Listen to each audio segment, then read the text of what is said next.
সাথে কি আমি এই লোকটাকে গোমরামুখ বলি? দেখো কেমন মুখটা ফুলিয়ে বসে আছে। কি করে যে মানুষ এভাবে চুপ করে বসে থাকে কে জানে। আমার তো চুপ করে বসে থাকলেই খিদে পেয়ে যায়। গণেশ দাদার ইঁদুরগুলো একটা দুটো করে বেরিয়ে পড়েছে মনে হচ্ছে। সামনেই শক্তিগড় আসছে রাধামা। শক্তিগড়ের কি ফেমাস জানিস? জানবো না আবার? শক্তিগড়ের ল্যাংচা আমার তো খেতে খুব ভালো লাগে। আমি তো গরম গরম পেলে একসাথে 4-5টা খেয়ে নিতে পারি। তাই? বাহ, খুব ভালো। দাঁড়া, তাহলে একটা ভালো দোকান দেখে গাড়িটা দাঁড় করাই। না, গাড়িটা কোথাও দাঁড়াবে না। আমরা সোজা কলকাতা যাব। আমি আর 1 মিনিটও ওয়েস্ট করতে পারবো না।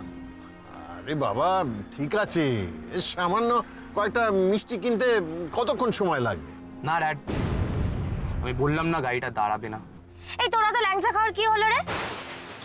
না না, মানে এই কয়েকদিন ধরে তো ভালো মন্দ খেয়েই যাচ্ছিস না। খেয়ে খেয়ে তোর চেহারাটা কেমন হয়ে গেছে দেখ।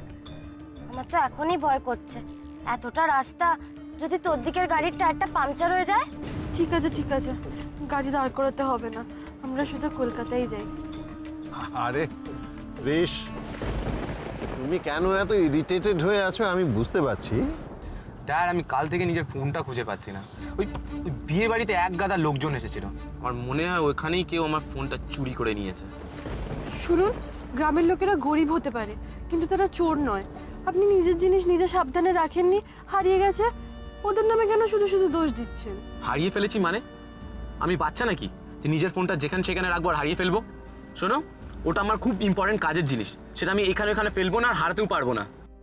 আপনি এমন করে বলছেন যেন আপনি এর আগে কোনো কাজের জিনিস হারাননি। আমার উইন্টার লাঞ্চের সবকটা ডিজাইন তো আপনি হারিয়ে ফেলেছিলেন, তারপর আমাকে নিতে এলেন আর সব গন্ডগোল বাঁধলো। ঠিক আছে ঠিক আছে, কারুর ঝগড়াঝাটি করবার দরকার নেই। ক্রিস, তোমার ফোনটা হারায়ওনি আর কেউ চুরিও করেনি। তুমি বিয়েতে ব্যস্ত ছিলে বলে ওটা আমি সরিয়ে রেখেছিলাম। ড্যাড, তুমি তাড়াতাড়ি আমার মোবাইলটা দাও, আমার এক্ষুনি মমকে একটা কল করতে হবে। এই না, ধরো।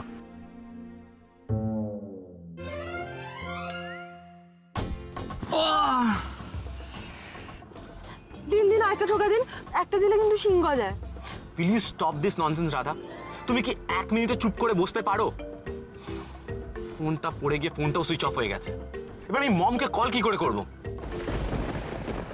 ক্রিস, আমি তোমার প্রবলেমটা বুঝতে পারছি। তোমার মম তোমার বিয়ের সময় থাকতে পারেননি, সেটা তো ওপরওয়ালারই ইচ্ছে। হ্যাঁ, তিনি হয়তো চাননি যে তোমার মম প্রেজেন্ট থাকুন। দেখো, যা হয়েছে সেটা ভালোর জন্যই হয়েছে। আর শোভাকে যা বলার সেটা আমরা যখন পৌঁছবো সামনাসামনি কথা বলা যাবে। আর রাধামা, শোন, তোকে একটা কথা বলে রাখি, আমরা বাড়ি পৌঁছানোর পর একটা বড় সড়ো ঝড় উঠবে, বুঝলি?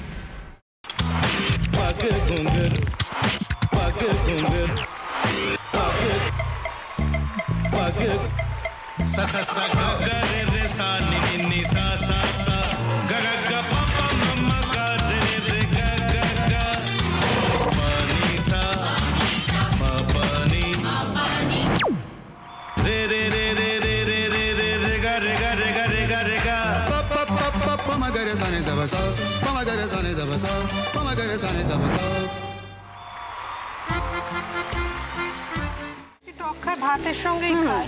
তোমার ইলিশ মাছ অ্যাকচুয়ালি ভাতের সাথেই ভালো লাগে। এইবার আরেকটু জল লাগবে। হ্যাঁ, সর্ষে বাটা দিলে তো। তুমি বাজার করেছো কখনো? বাজার করেছি কখনো না, বাজারটা আমিই করি।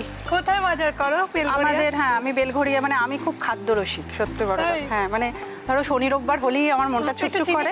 হ্যাঁ, দেখো ঠিক হচ্ছে কিনা, তারপর বলো। তোমার যাই এখানে ওখানে খেতে, रेस्टोरेंटे। ठाकुर जी मुझे बचाइए, अब तो जानते हैं कि ठाकुर के सामने कोई झूठा बात नहीं बोलता। हमने चोरी नहीं किया। সত্যি তো, ঠাকুরের সামনে তো কেউই মিথ্যা কথা বলে না। তাহলে রামকিনান দাদা সত্যি বলছে? তাহলে পালাটা কে চুরি করলো? বোনকে কে চুরি করলো? সত্যিটা জানি কি করে?